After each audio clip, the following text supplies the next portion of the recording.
भारती चांदमल। भारती चांदमल जो है वो एक्चुअली बार डांसर थी।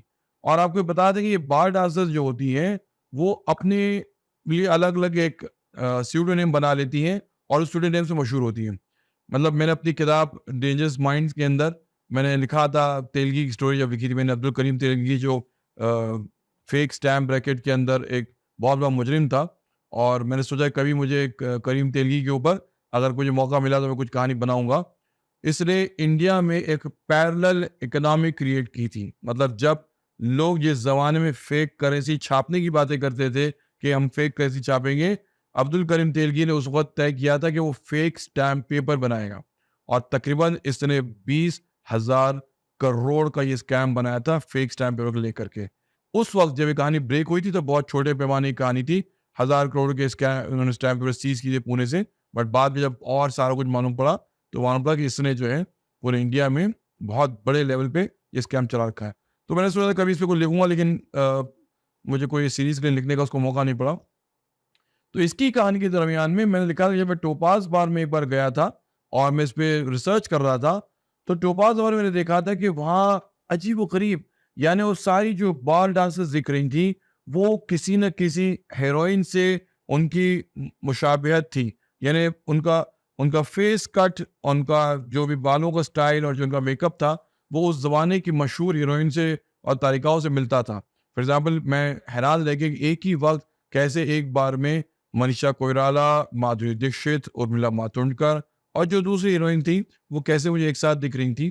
तो मुझे मालूम पड़ा कि ये उन्होंने ख़ासकर बनाया है अपने पेट्रन्स को लुभाने के लिए और उनको अपने जाल में फँसाने के लिए। तो जैसे ही भारती चांदमल जो थी, ये एक शरीफ घराने की औरत थी और उसको अपने लिए जो है पॉकेट मनी के लिए या अपने एक लैविश लाइफ़स्टाइल को सपोर्ट करने के लिए उसको बार में डांस करना होता था। बहुत अच्छी मशहूर डांसर थी।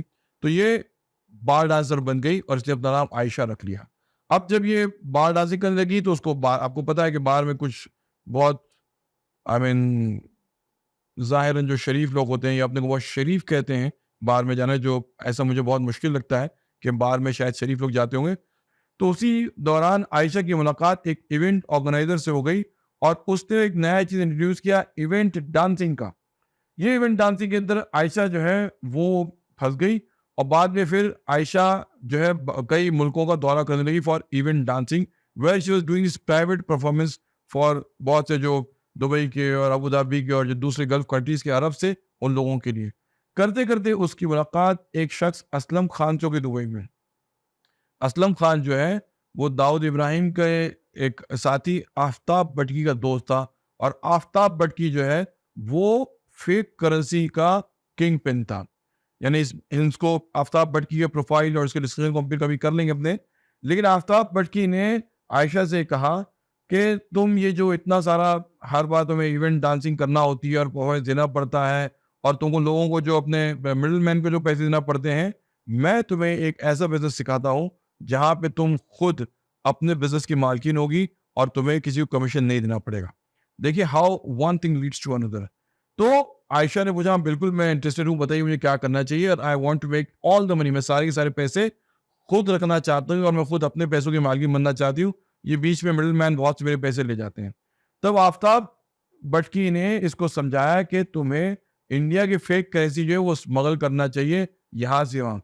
इसने क्या किया कि तब जो है कराची, दुबई और बहुत सी जगहों पे इंडियन करेंसी को वाटर डिस्पेंसर में डाल करके उसने स्मगल करना शुरू किया। ना जो ज़ाहिर एक वाटर डिस्पेंसर है, उस ज़माने में आपको पता है कि अगर थोड़े से कसरत वालों के साथ में संबंध बना ली जाए, दोस्ती कर ली जाए या कुछ एक लोगों को अपने साथ मिला लिया जाए, तो उनके लिए स्मगलिंग करना बहुत आसान होता था। ये वाटर डिस्पेंसर जो वाटर डिस्पेंसर दिख रहा है, लोगों ने कभी इसको खोल के देखने की कोशिश नहीं की कि एक्चुअली वाटर डिस्पेंसर है क्या।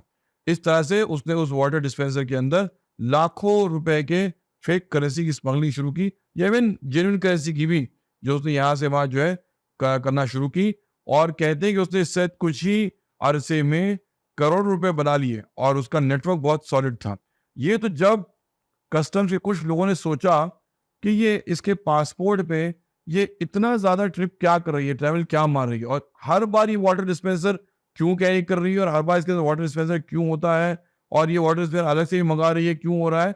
जब उनको दिमाग में पहली शक की सुई जब उन्होंने देखी, तो उन्होंने फिर आयशा को फॉलो करना शुरू किया।